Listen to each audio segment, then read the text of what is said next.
الحمد لله نحمده ونستعينه ونستغفره ونعوذ بالله من شرور أنفسنا ومن سيئات أعمالنا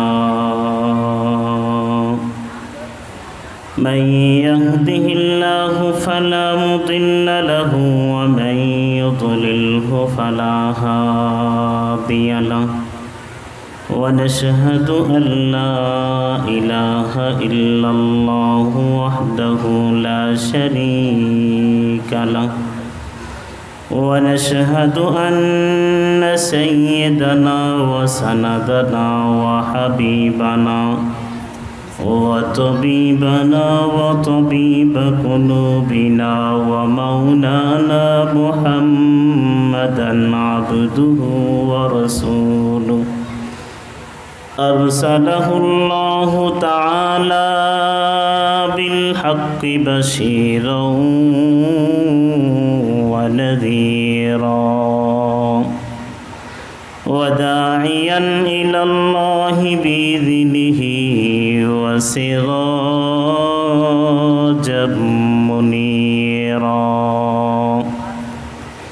وقد قال الله تعالى في كلامه المجيد والفرقان الحميد أعوذ بالله من الشيطان الرجيم بسم الله الرحمن الرحيم إنما المؤمنون الذين إذا ذكر الله وجلت قلوبهم وإذا تليت عليهم آياته زادتهم إيمانا وعلى ربهم يتوكلون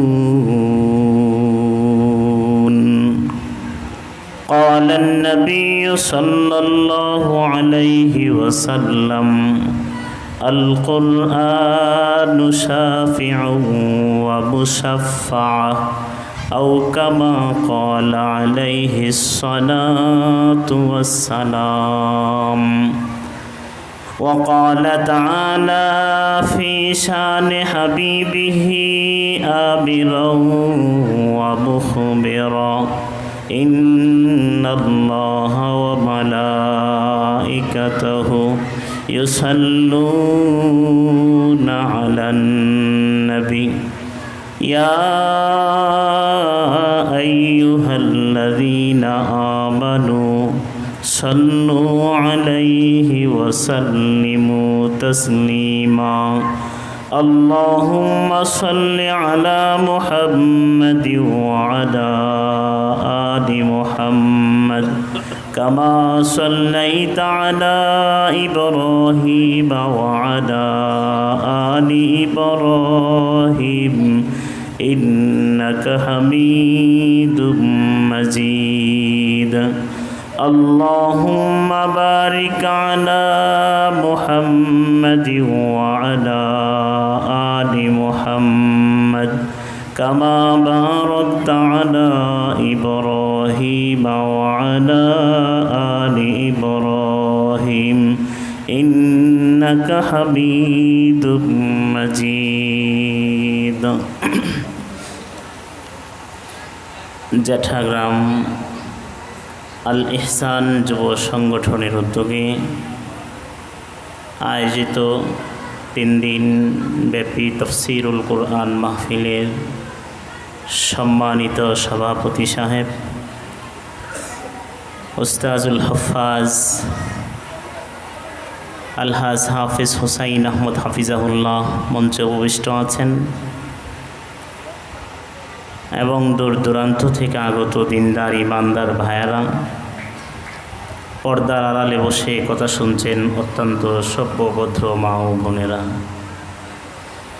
আল্লাহ পাক রব্বুল ইজ্জাতের দরবারে লাখো কোটি শুকর সুজুদ আদায় করছি যেই মহান রব্বুল আলামিন আমাদেরকে কোরআনের বাগানের মধ্যে বসে কোরআনের আলোচনা করা এবং শ্রবণ করার জন্য তৌফিক দান করেছেন। সেজন্য অন্তরের অন্তঃস্থল থেকে রব্বে কারীমের দরবারে কালিমাতুশ শুকুর আদায় করে বলি আলহামদুলিল্লাহ। আমার বিষয়বস্তু দেওয়া হয়েছে কোরআন তিলাওয়াতে মুমিনের ঈমান বৃদ্ধি হয়। আল্লাহ রাব্বুল আলামিন আমাদেরকে আখিরি জামানার পয়গম্বরের উম্মত হিসাবে কবুল করেছেন। আমরা সর্বশ্রেষ্ঠ নবী পেয়েছি এবং সর্বশেষ নবী পেয়েছি। সর্বশেষ নবী পাওয়া এবং সর্বশ্রেষ্ঠ নবী পাওয়া দুটোটাই আমাদের জন্য খুশনসিবের বিষয়। আল্লাহ রাব্বুল আলামিন দয়া করে মায়া করে আমাদেরকে দান করেছেন।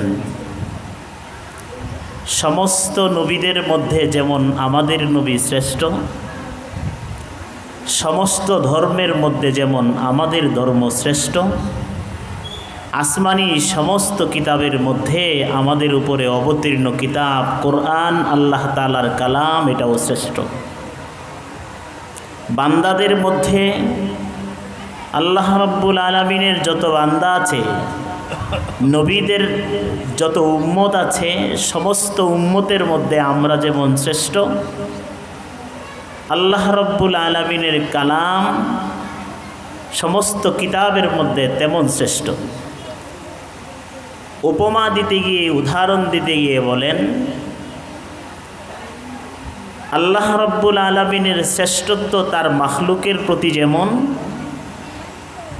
আল্লাহ তাআলার কালাম সমস্ত কিতাবের মধ্যে তার শ্রেষ্ঠত্ব তেমন। সব আগে যত কিতাব নাজিল হয়েছে সবগুলোকে বলা হয় কিতাবুল্লাহ। একমাত্র আল্লাহ তাআলার নাজিলকৃত কিতাব কোরআন এটাকে বলা হয় কালামুল্লাহ। বাকি কিতাবগুলোকে কিন্তু কালামুল্লাহ বলা হয় না, সেগুলোকে বলা হয় কিতাবুল্লাহ, আল্লাহর কিতাব। কোরআন এটাও কিতাবুল্লাহ, কিন্তু এটা হলো কালামুল্লাহ, স্বয়ং আল্লাহ তাআলার কালাম।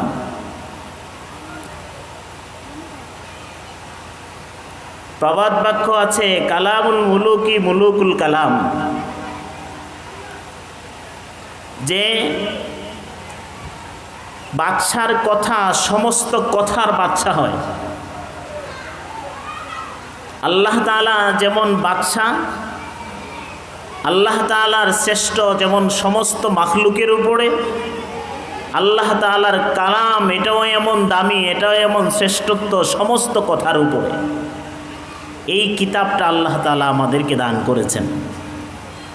আর সেই কিতাব আমাদের উপরে নাজিল হওয়ার কারণে আল্লাহ তাআলা আমাদের দামও বাড়িয়ে দিয়েছেন।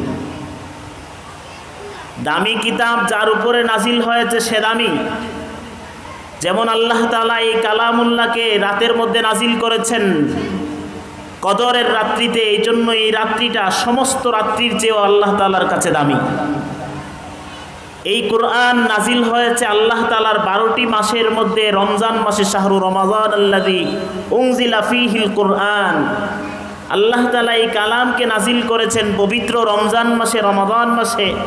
এই জন্য বাকি 11 মাসের মধ্যে এই রমজান মাসের শ্রেষ্ঠ এবং ফজিলত অনেক বেশি, কারণ আল্লাহ তাআলা এই মাসের মধ্যে কালাম এবং কোরআনকে নাজিল করেছেন। কোরআনের সাথে যদি কোনো মানুষের সম্পর্ক হয়, কোরআনের সাথে যদি কোনো মানুষের মুনাসেবাত তৈরি হয়, তাহলে ওই ব্যক্তিটার সম্পর্ক দামি হয়ে যায়। কোরআনের সাথে যার স্পর্শ লাগবে, কোরআনের সাথে যার সম্পর্ক লাগবে, ওই ব্যক্তির দাম আল্লাহ তাআলার কাছে বৃদ্ধি হতে থাকবে। যেমন আপনাদের জেঠা গ্রামের পাশেই একটা ইটের বাঠা আছে, আছে কি আছে না বলেন? সেখানে ইট তৈরি হয়। এখানের ইট থেকে কিছু ইট দিয়ে টয়লেট বানানো হলো, কিছু ইট দিয়ে মসজিদ বানানো হলো। একই ইটের বাটা, একই মাটির তৈরি দুটা ইট, একই ভাটার আগুনের পুরা, কিন্তু দুইটা ইটের মর্যাদার দিক দিয়ে পার্থক্য আছে না নাই? কেমন পার্থক্য?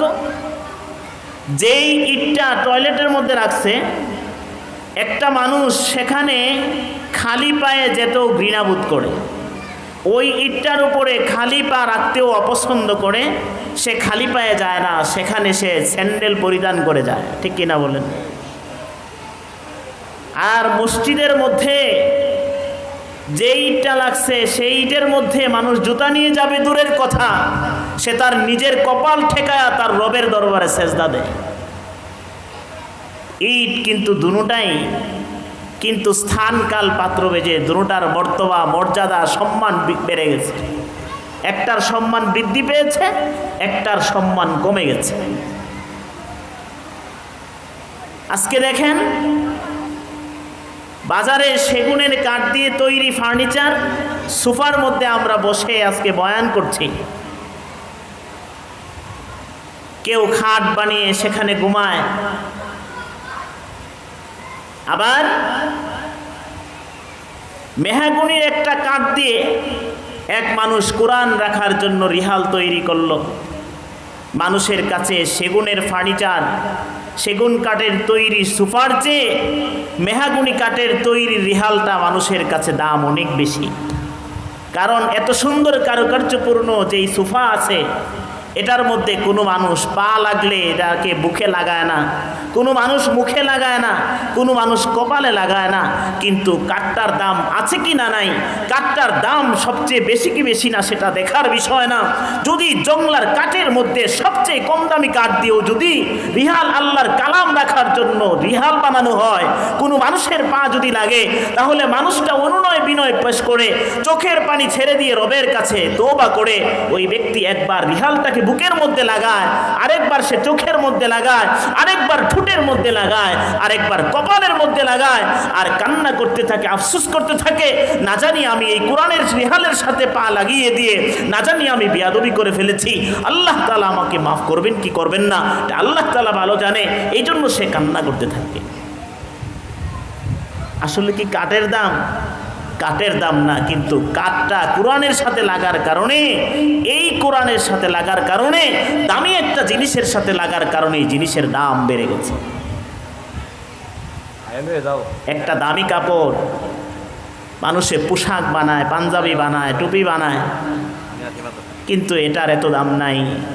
কিন্তু আল্লাহ তাআলার কালামের সাথে যেই গিলাফের কাপড়টা লাগছে, বাজারের কম দামি কাপড়টা, সেই কাপড়টাকে মানুষে এত সম্মান করে চুমু খাইতে থাকে, কপালে লাগায়, ঠোঁটের মধ্যে লাগায়, কারণ এটা আল্লাহ তাআলার কালামের সাথে তার সম্পর্ক তৈরি হয়েছে, আল্লাহ তাআলার কালামের সুহবত পাইছে, আল্লাহ তাআলার কালামের সাথে তার সম্পর্ক তৈরি হয়েছে।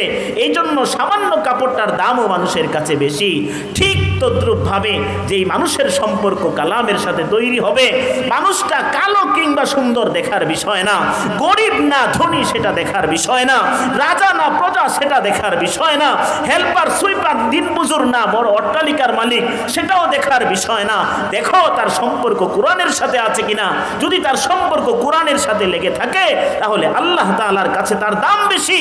আর যদি তার সম্পর্ক কোরআনের সাথে না হয়, তাহলে টাকাওয়ালা হইতে পারে, পয়সাওয়ালা হইতে পারে, বিল্ডিং এর মালিক হইতে পারে, জমি জমার মালিক হইতে পারে, কিন্তু এই লোকটার দাম আল্লাহ তাআলার কাছে যারা পরিমাণও নাই।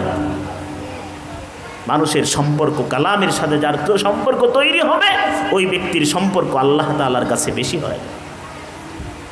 হযরত বেলালের সম্পর্ক কালামের সাথে ছিল, এই জন্য হযরত বেলালের দাম আল্লাহ তাআলার কাছে বেশি ছিল।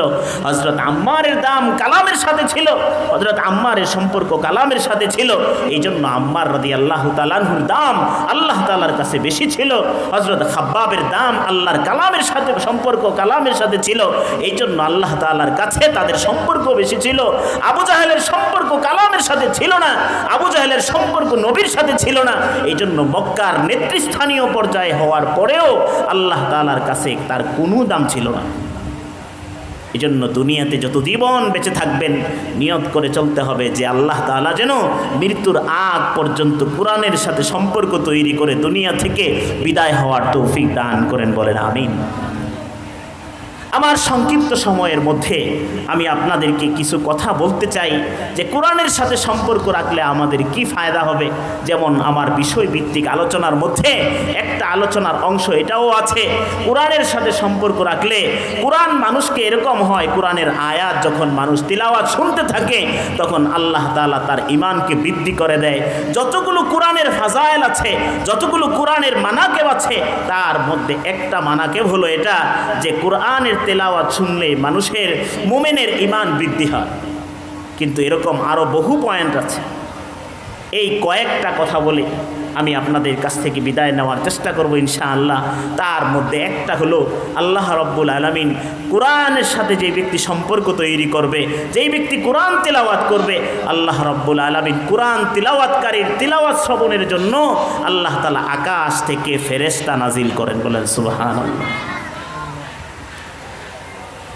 আল্লাহর রাসূল সাল্লাল্লাহু আলাইহি সাল্লাম বলেছেন, দ্বিতীয় নম্বর, যারা কোরআন তিলাওয়াত করে, যারা কোরআন শিখে, যারা কোরআনের হাফেজ হয়, তারা আল্লাহ তাআলার পরিবার। বলেন সুবহানাল্লাহ। যারা আল্লাহর কালাম শিখে ওরা কে? আল্লাহর পরিবার।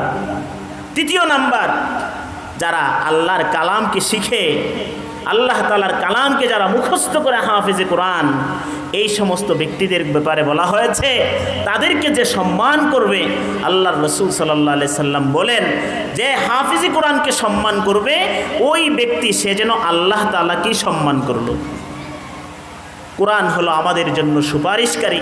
কোরআন যিনি মুখস্থ করবেন, হাফিজে কোরআন, আল্লাহ রাব্বুল আলামিন কোরআনের সাথে সম্পর্ক কায়েম করার কারণে, কোরআনের সাথে তার সম্পর্ক মুনাসেবাত কায়েম করার কারণে আল্লাহ রাব্বুল আলামিন কোরআন শিখনেওয়ালাকে এবং কোরআন যিনি শিখেছেন তার আম্মা আব্বাকে হাসরের ময়দানে আল্লাহ তাআলা পুরস্কৃত করবেন, তাদেরকে আল্লাহ তাআলা সম্মানিত করবেন। এই সমস্ত বিষয়গুলো আমি আপনাদের সামনে অল্প সময়ে বলার চেষ্টা করব।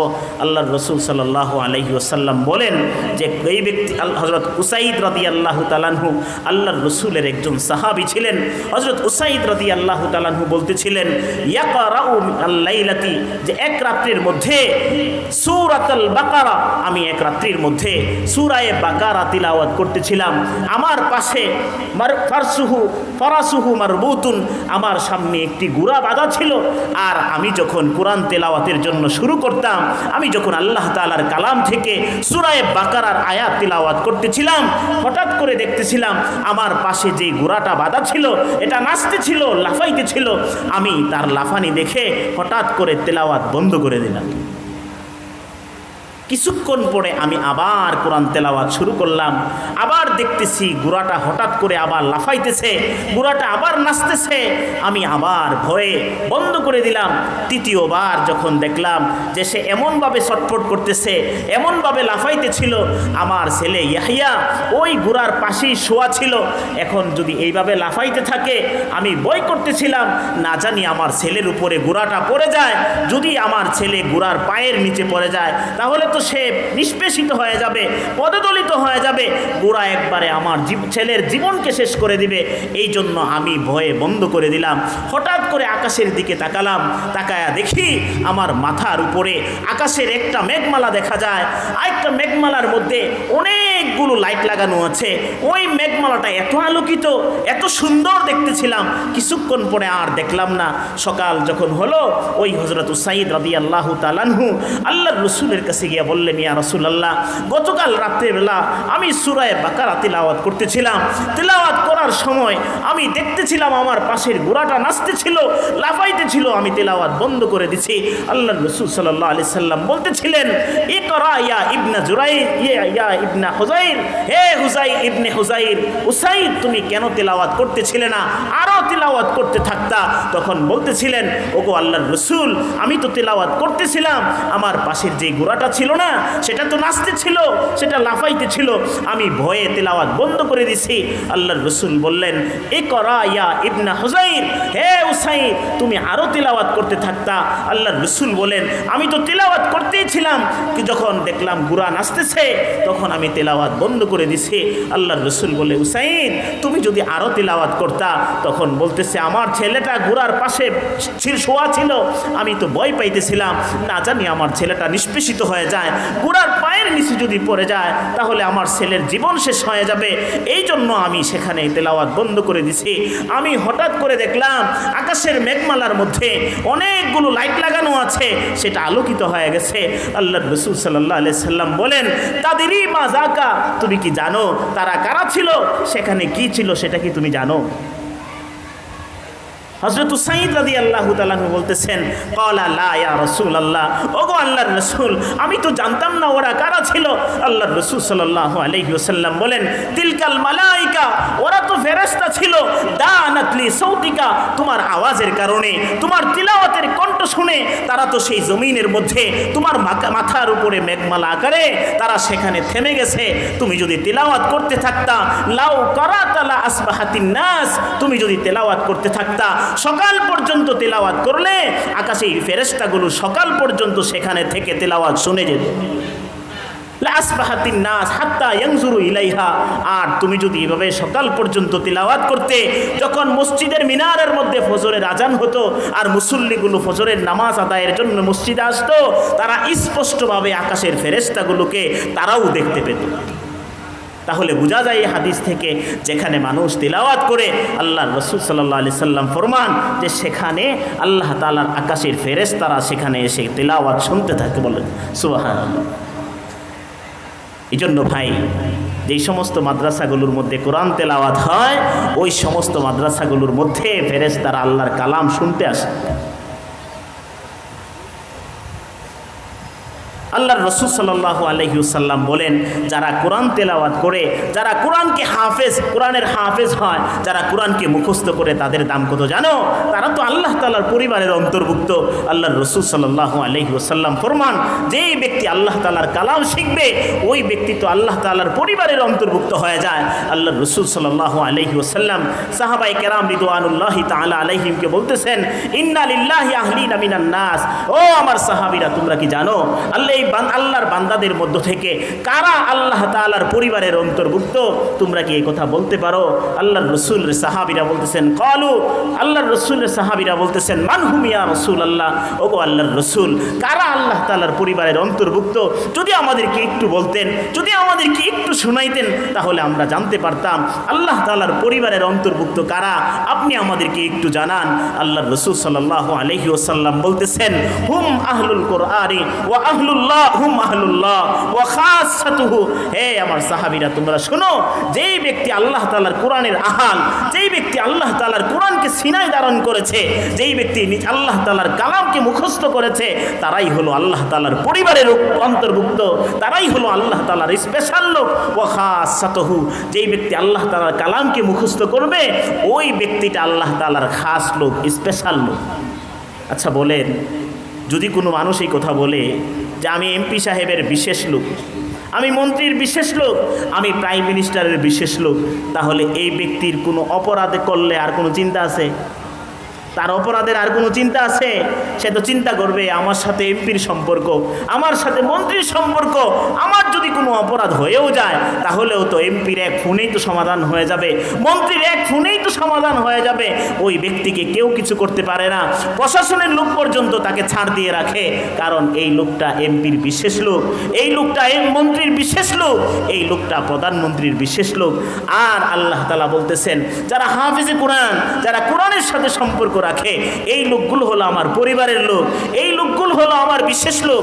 এ হাফেজে কোরআন, গুনাহ করছো, ও হাফেজে কোরআন, ভুল করেছো, অন্যায় পথে চলেছো, চিন্তা করো না, আমার কাছে তওবা করো, আমি রব্বুল আলামিন তোমাকে আমার পরিবারের লোক বানায় নিছি, আমি আল্লাহ তাআলা তোমাকে মাফ করে দেব। আল কুরআন শাফিউ ওয়া মুশাফফা, আল্লাহর রাসূল বলেন, কোরআন যিনি শিখবে, কোরআন যে মুখস্থ করবে, কোরআন তো তার জন্য সুপারিশ করনেওয়ালা হবে।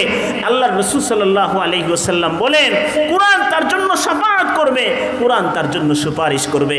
এটা আমাদের জন্য খুশনসিব, এটা আমাদের হাফেজ সাহেবদের জন্য খুশনসিব, যারা কোরআনকে সিনায় ধারণ করেছে তাদের জন্য খুশনসিব যে কোরআন তার জন্য শাফাআত করবে, কোরআন তার জন্য সুপারিশ করবে।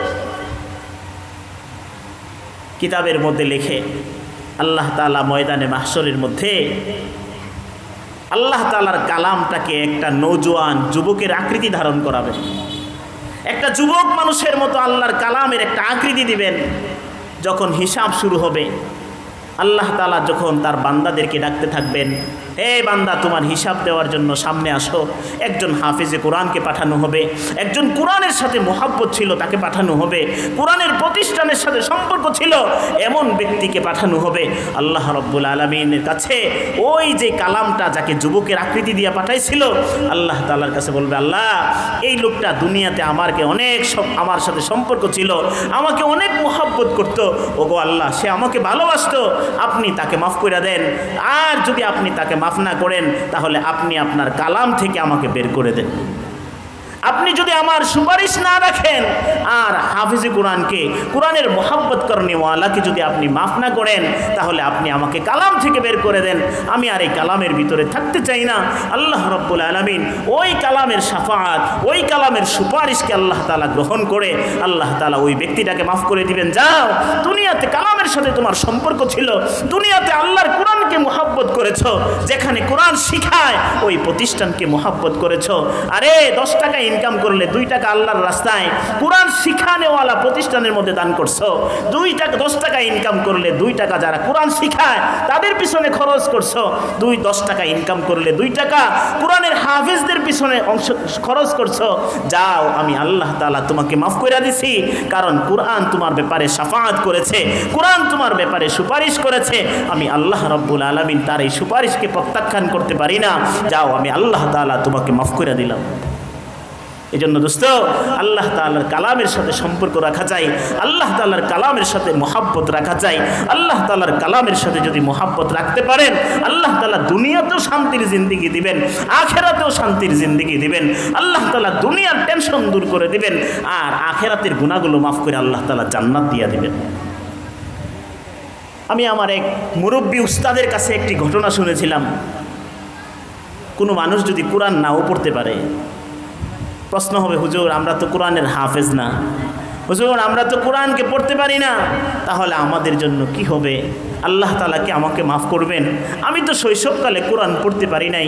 হুজুর একটা ঘটনা বলতেছিলেন, এক বুজুর্গের একটা মাকুলা নকল করতেছিলেন আর বলতেছিলেন, যারা কোরআন পড়তে পারো নাই, কোরআনকে মহাব্বত করো, তাহলে আল্লাহ তাআলা তোমাকে এই মহাব্বতের উসিলাও মাফ করে দিবেন। এক জায়গায়, এক এলাকায় একটা গরিব মানুষ জীর্ণ শীর্ণ গড়ে থাকে, ছোট্ট একটা খুপড়ির মধ্যে থাকে। সেখানে ওই গরিব মানুষের কোনো ভালো করে পরিচিতিও ছিল না। হয়তো মনে করেন জ্যাঠা গ্রামের কোনো এক প্রান্তে তার বাড়ি, কথার কথা সেই জায়গাতে বৃদ্ধ লোকটা একদিন মারা গেছে। মারা যাওয়ার পরে গরিব মানুষ যদি মারা যায়, দেখবেন মসজিদগুলোতে ভালো করে এলানো হয় না, ঠিক কিনা বলেন? আর ধনী লোক, পয়সাওয়ালা মানুষ যদি মারা যায়, দেখবেন শুধু একবার না কয়েকবার যে মাইকিং হয়। ইমাম সাহেবের ফাঁক নাই, ইমাম সাহেব একবার করতে হয়, খাদেম সাহেব একবার করতে হয়, মুয়াজ্জিন সাহেব একবার করতে হয়। আর গরিব মানুষ মারা গেলে মাইকিংয়ের কোনো লোকই পাওয়া যায় না।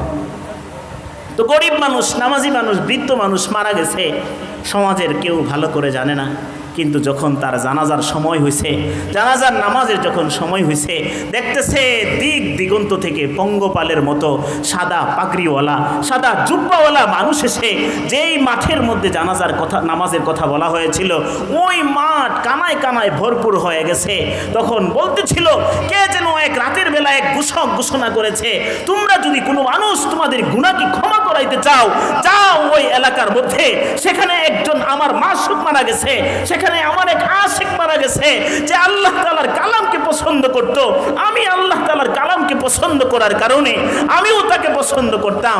যদি কোনো মানুষ তোমাদের গুনাহ ক্ষমা করাইতে চাও, ওই বুজুর্গের জানাজায় শরীক হও, তার জানাজায় যেই ব্যক্তি শরীক হবে, আমি আল্লাহ তাআলা তাদের সগীরা গুনাহগুলো মাফ করে দেব। যাও তার জানাজায় শরীক হও।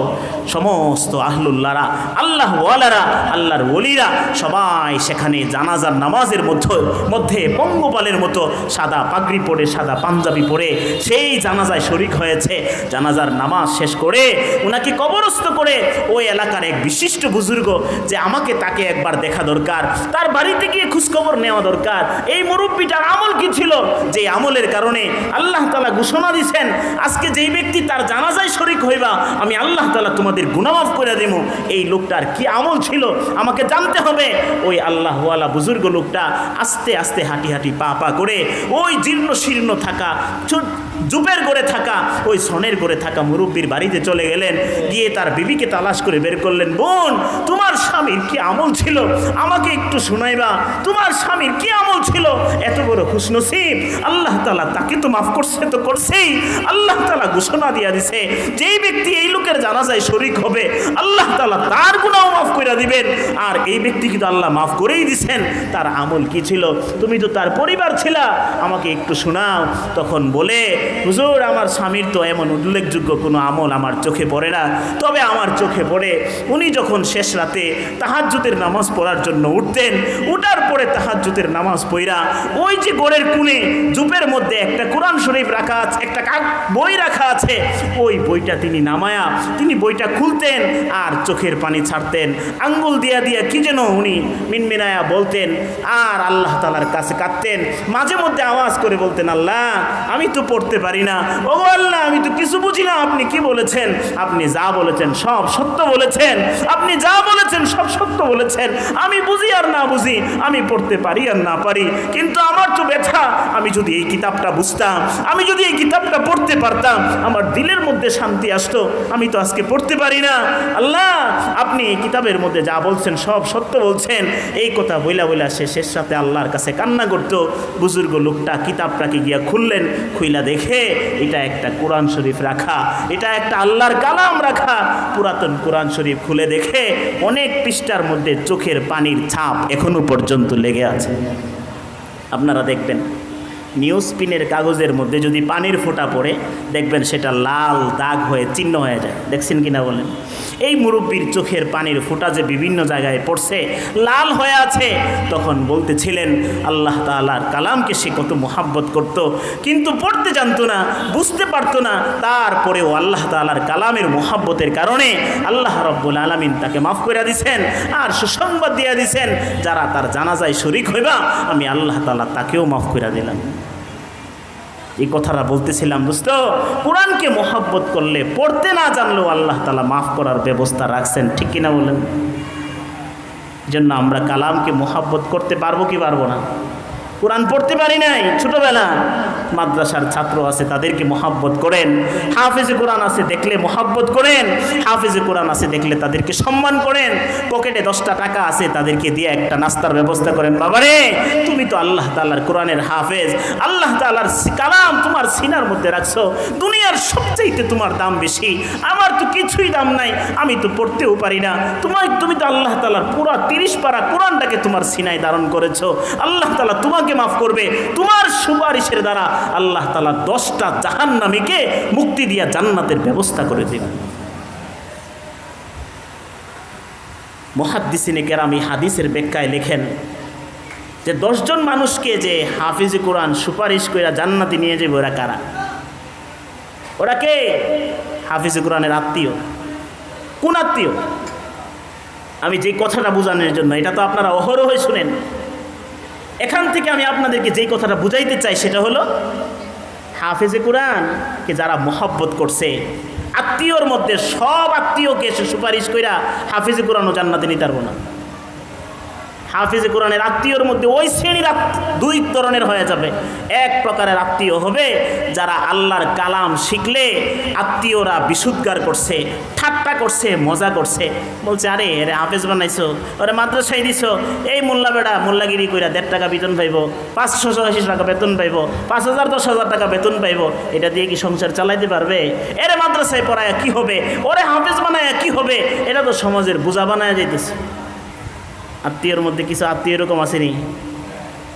আপনাদের যেটা গ্রাম নাই, হাফেজ বানাইলে মাদ্রাসায় পড়াইলে বলে কি, এই মোল্লা চলবো কেমনে, সমাজের বোঝা কি করে খাইব, মোটা অঙ্কের কোনো বেতন পাবে না, সরকারি কোনো অফিসে তার চাকরি হবে না, সুদ ঘুষ খাইতে পারবে না, আলগা ইনকাম তার নাই, তাহলে তাকে দিয়ে কি হবে? যদি তাকে মাদ্রাসায় না পড়ায়া যদি কোনো স্কুল কলেজ ইউনিভার্সিটিতে পড়াইতা, লাখ লাখ টাকা প্রতি মাসে ইনকাম করত। এই কথা বলে কোরআনের বিশুদ্ধার করত, হাফিজ কোরআনকে নিয়ে ঠাট্টা করত। এমন আত্মীয় যদি ওই হাফিজ কোরআনের নসলের মধ্যে থাকে, ওই হাফিজ কোরআন তার ব্যাপারে সুপারিশ করে জান্নাতে নিতে পারবো না। আল্লাহ তাআলা তার জন্য অনুমতি দেন নাই, কারণ সে কোরআনের দুশমন, সে কোরআনের শত্রু, হাফেজ কোরআনের শত্রু, মাদ্রাসার শত্রু। কোরআন যেখানে শিখায় ওই কোরআনের প্রতিষ্ঠানের সে শত্রু।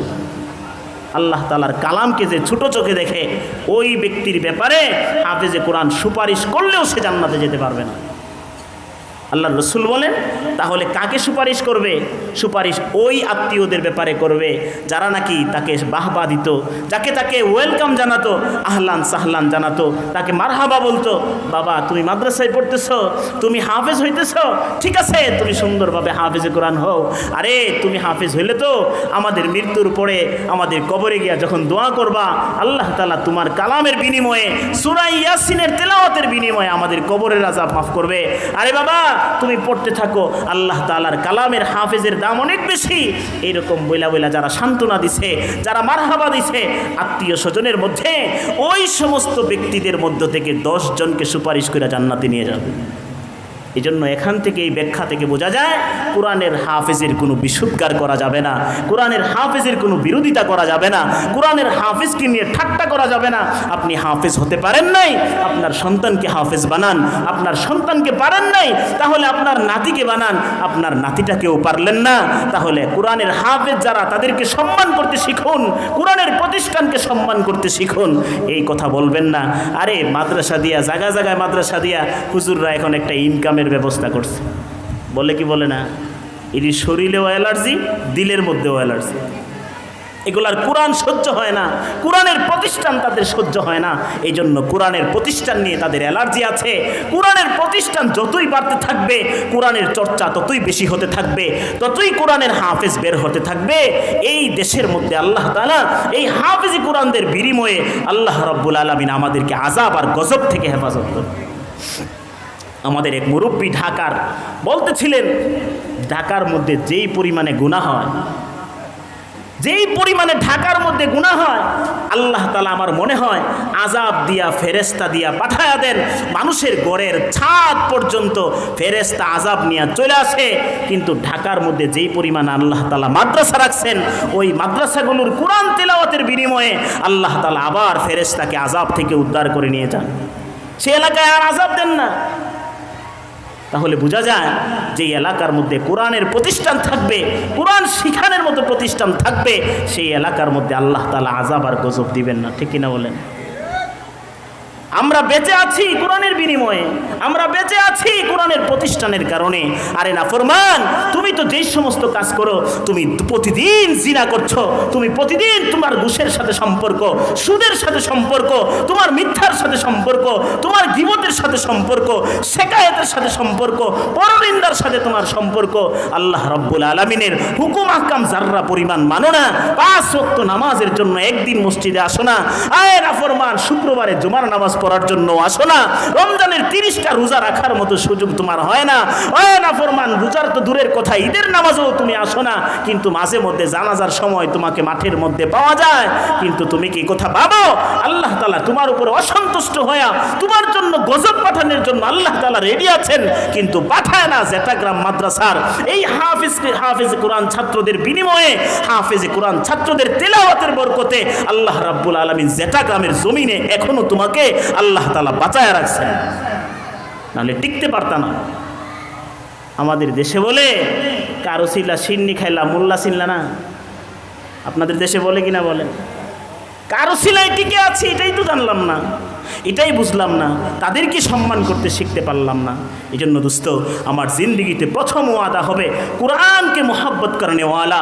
আজ থেকে একটা নিয়ত করি এই কথা, আমার তো আর কোরআন শিখার বয়স নাই, আমার তো আর হাফেজি কোরআন হওয়ার বয়স নাই। তাহলে আমি কোরআনকে মোহাব্বত করি, হাফেজি কোরআনকে মোহাব্বত করি।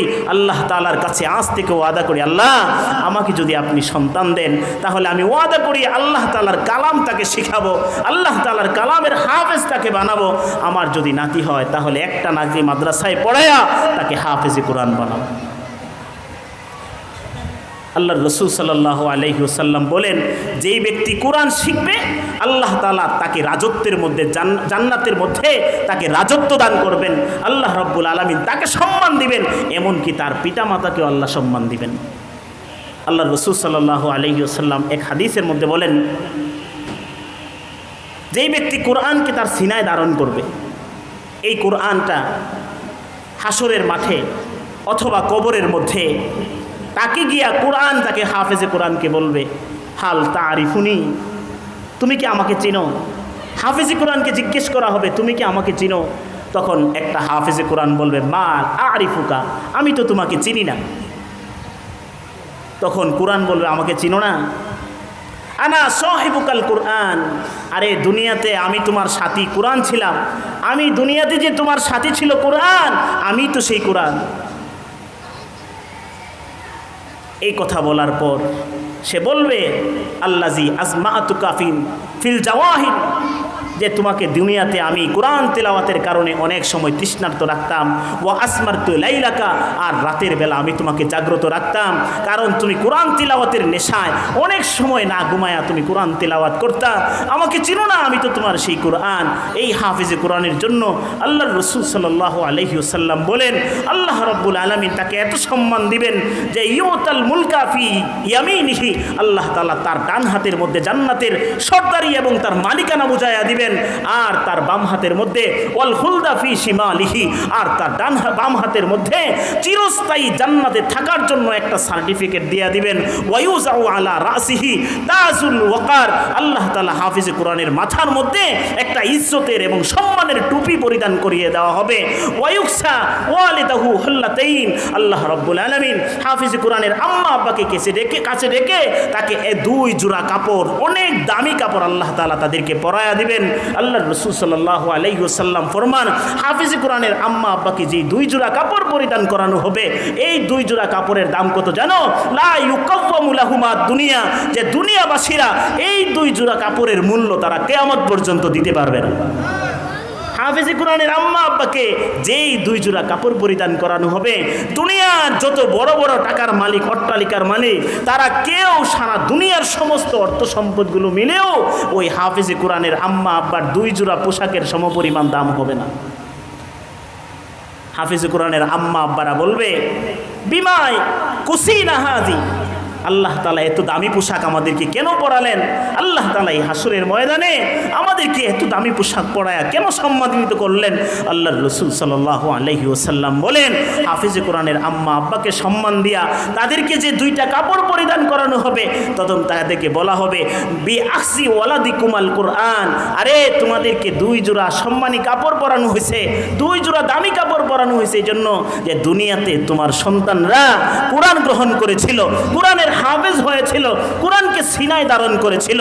এই জন্য আল্লাহ রাব্বুল আলামিন আজকে তোমাকে ময়দানে মাহশরের মধ্যে সবচেয়ে বেশি দামি বানায়া সম্মানী পোশাক পরায় আল্লাহ তাআলা তোমাকে সম্মানিত করেছেন। এটা দুনিয়ার কোনো রাজা বাদশাকে দেওয়া হবে না, এটা দুনিয়ার কোনো পয়সাওয়ালাকে দেওয়া হবে না। যারা বুর্জ আল খলিফার মালিক, সারা পৃথিবীর সবচেয়ে সুচ্চ টাওয়ার দুবাইতে, ওই টাওয়ারের মালিককেও সেটা পরিধান করানো হবে না।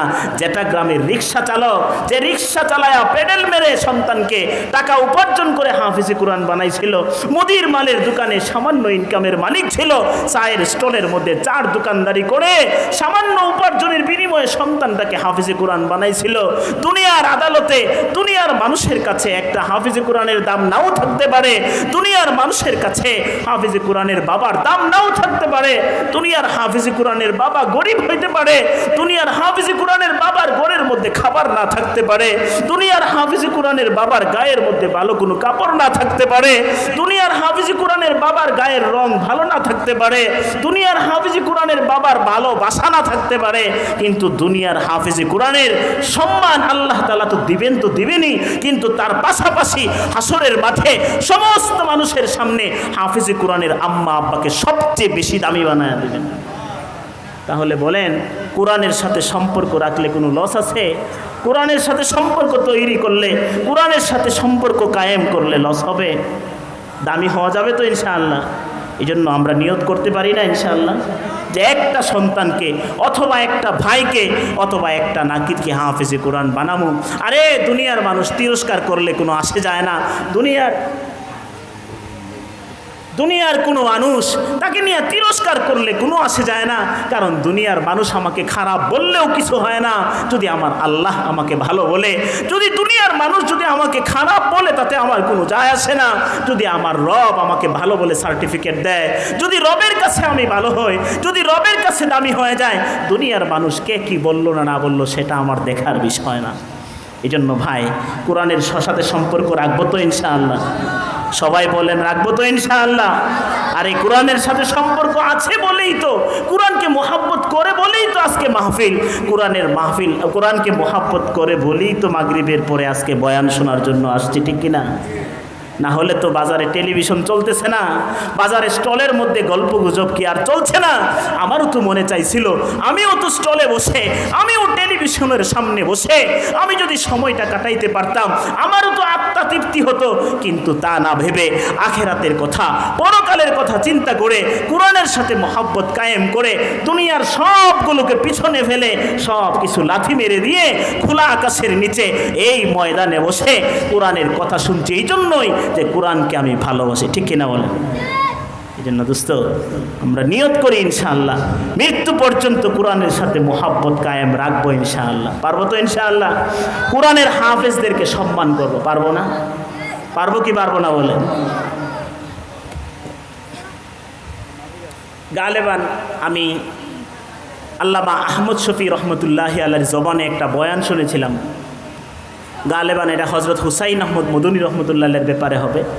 দারুল উলুম দেওবন্দে উনি যখন হাদিসের মসনদের মধ্যে হাদিসের দরস দিতে যাইতেছিলেন, এমন সময় বৃষ্টি, প্রচণ্ড বৃষ্টি পড়ছে, কঠিন বৃষ্টি, কিন্তু মাদ্রাসার সব ছেলেরা হাদিসের দরসগার মধ্যে আর মাদ্রাসার ছাত্রগুলোর জুতাগুলো বাহিরের মধ্যে।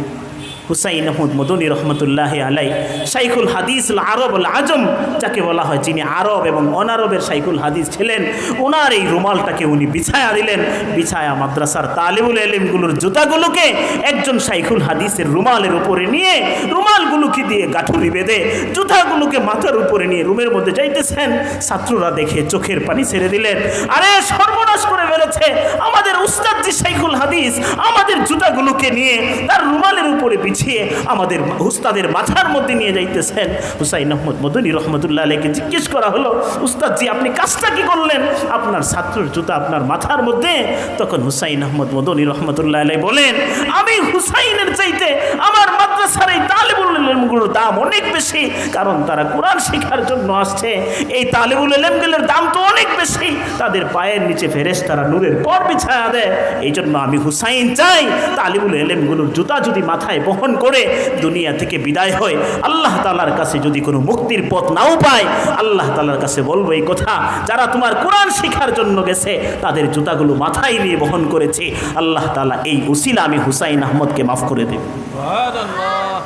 কি ছিল তাদের চিন্তা চেতনা?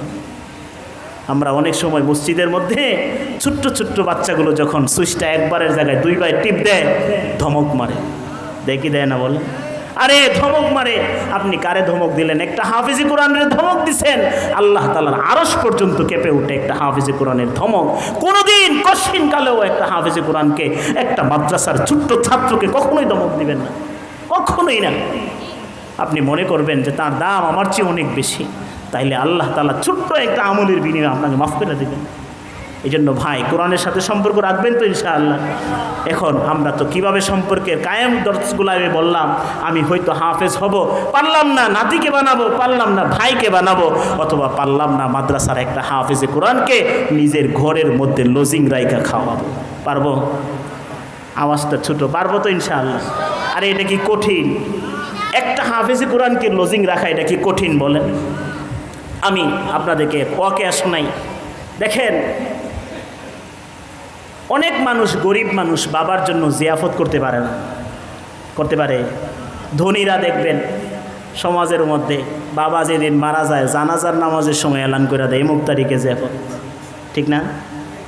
এই জিয়াফত করার সময় কত মানুষের নামাজ কাজা হয়, কত মানুষের পর্দা নষ্ট হয়, আবার কত মানুষ না খাওয়ার না পাওয়ার কারণে যাওয়ার সময় গালে দিতে দিতে বাড়িতে যায়। দেখছেন? দেখেন নাই? এরকম অহরহ হয়। কিন্তু একটা জিয়াফতের কথা আপনাদেরকে আজকে বলে যাই, হিম্মত করলে একটা রিক্সাওয়ালাও পারবে। কি কি জেঠাগ্রাম মাদ্রাসার একটা হাফিজি মাদ্রাসার একটা হেফস বিভাগের ছেলেরে, একটা নুরানি বিভাগের ছোট্ট একটা মাসুম বাচ্চারে আপনার ঘরে লজিং রাখবেন। এই ছেলেটা যদি আপনার ঘরে দৈনিক 3 বেলা খায়, কয় বেলা? দৈনিক 3 বেলা খায়, 365 দিনে 1 বছর হয়। 365 দিন যদি আপনার ঘরে খায় তাহলে কয় বেলা খাবার হলো বলেন? প্রায় 1000 বেলা। প্রায় কত বেলা?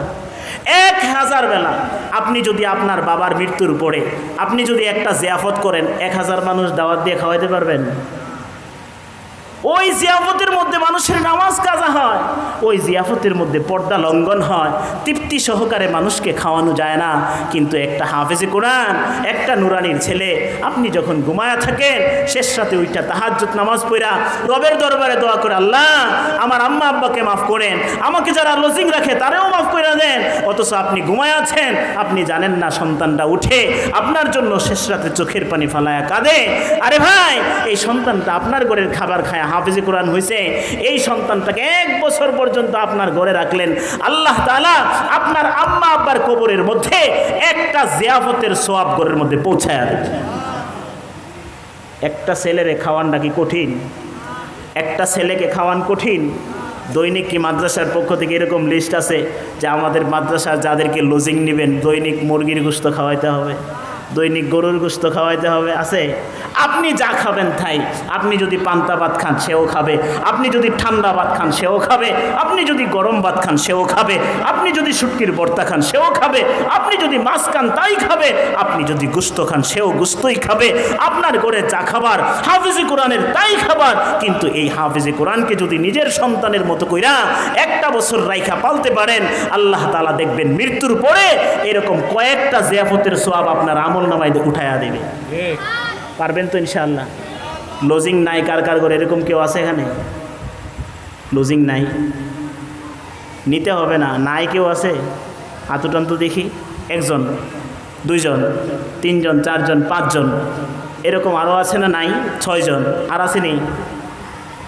দেখেন 6 জন মানুষ। আমরা যদি নিয়ত করি ইনশাআল্লাহ, আল্লাহ আমার তো মা দুনিয়াতে নাই, আমার তো বাবা দুনিয়াতে নাই, আরে বাবা তো এমন ছিল বাবা, যেই বাবা আমার জন্য এত কষ্ট করে গেছে, আমি যখন আমার বাবা যখন পায়ে হেঁটে চয়ারকুড়ি বাজারে যেতে পারতো না, মাধবপুরে যেতে পারতো না, আমার বাবা যখন মাধবপুরে যেতে পারতো না, তখনও আমার বাবা রিক্সায় না উঠে পায়ে হেঁটে গেছে, আর রিক্সার ভাড়াটা দিয়া আমার জন্য বাজার থেকে কমলা কিনা নিয়ে আসে। বাবা ঈদের দিন নতুন কাপড় আমাকে কিনে দিতে পারে নাই, ঈদগার মধ্যে বসে বসে গিয়ে কাঁদছে আল্লাহর কাছে, আল্লাহ ঈদগার মধ্যে দেখলাম কত মানুষের সন্তানরা আজকে নতুন কাপড় পরে আসছে, কিন্তু আমি গরিব হওয়ার কারণে আমার সন্তানটাকে একটা নতুন কাপড় কিনা দিতে পারলাম না। আল্লাহ এই মুখটা আমার সন্তানের সামনে কিভাবে দেখায়? কিন্তু পরের ঈদে অনেক কষ্ট করে বাবা নতুন কাপড় কিনে নাই, কিন্তু সন্তানটাকে কিনে দিছে। এমন বাবা দুনিয়াতে আসে না নাই বলেন? আরে এমন বাবা আজকে কবরে আসে না নাই বলেন? আজকে যদি আপনি হিম্মত করেন, আমি যা খাই তাই খাবে, আমার ঘরে যা রান্না হবে তাই হবে, কিন্তু একটা হাফেজে কোরআনকে আমার আম্মা আব্বার জন্য আমি ইনশাআল্লাহ রোজিং রাখবো। রোজিং রাখাটা কোনো কঠিন ব্যাপার না। আল্লাহ তাআলা 1 বছর খাওয়ানোর দ্বারা আপনার ঘরের মধ্যে আল্লাহ রাব্বুল আলামিন একটা জিয়াফতের সওয়াব আপনার আম্মা আব্বার কবরে পৌঁছায়া দিবে। আপনি কি রাজি আছেন আপনার আম্মা আব্বার কবরে আল্লাহ তাআলা একটা জিয়াফতের সওয়াবের মাধ্যমে আল্লাহ রাব্বুল আলামিন তাদেরকে জান্নাতের মেহমান বানায়া দিবে? এটা কি রাজি আছেন ইনশাআল্লাহ? আরে ভাই রাজি আছেন? আম্মা আব্বা কবর থেকে খুশি হবে, সন্তান এতদিন পর্যন্ত আমার জন্য কিচ্ছু করতে পারো নাই, কিন্তু আজকে তুমি এমন একটা আমল করছো, তোমার এই আমলের কারণে আল্লাহ রাব্বুল আলামিন আমাকে খুশি হয়ে মাফ করে দিয়েছেন।